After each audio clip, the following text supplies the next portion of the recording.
her story is just such an incredible, beautiful story, and I think it's very important to share it.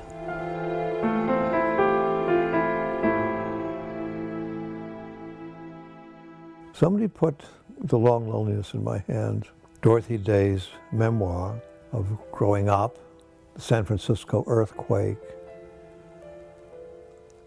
going to college, getting involved in the socialist movement, writers, leaving college after 2 years, going to New York, getting involved almost immediately in most exciting circles, radical, literary, journalistic.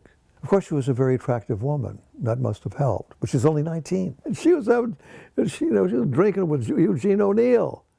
She was arrested with the suffragettes in Washington and went to prison. She worked on radical journals, interviewed revolutionaries. Her friends were leftists of various kinds. But always there was this kind of hunger for something else.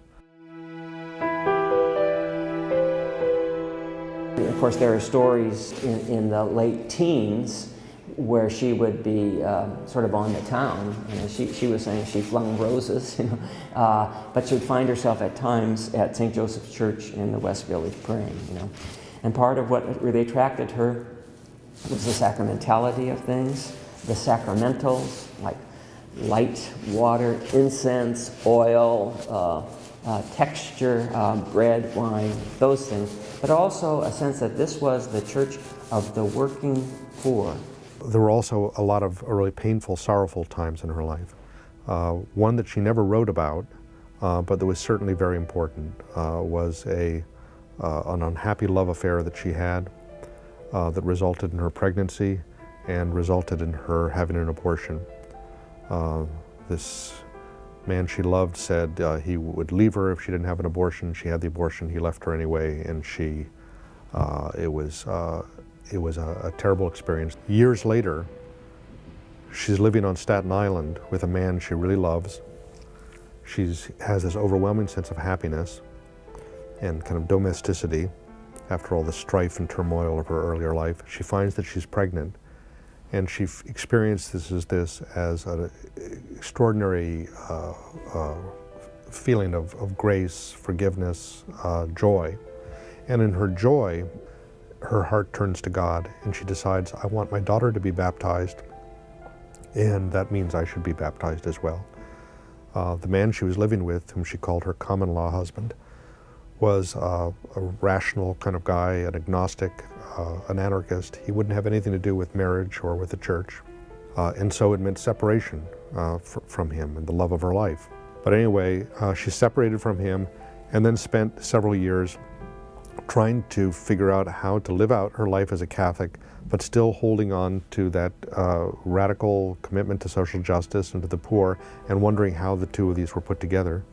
And it was 1932 that she went to, as a journalist, to cover a hunger march of the unemployed in Washington, D.C. that was organized by a lot of her old communist friends. And she found herself there on the sidewalk watching this parade of, ragged men, and thought, now where are the Catholics, leading this march?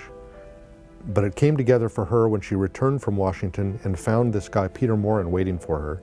He'd heard about her through another Catholic editor, said, I think you have some ideas in common, and he'd been looking for someone to partner with, to set in motion a kind of program that he had. He was a great visionary, but he was not an activist, and he was a very impractical person. He said his job was to enunciate the ideas, but Dorothy was the person who kind of set it in motion. And the first thing he said was, we have to start a newspaper. Well, that appealed to her because she came from a newspaper background. This paper would promote the social teachings of the church. Secondly, there should be houses of hospitality that would provide, for the immediate needs of people, not through the impersonal agency of the state, but through personal commitment of Christians one for another. And then third, he wanted to start farming communes that would represent some kind of alternative to the industrial urban civilization.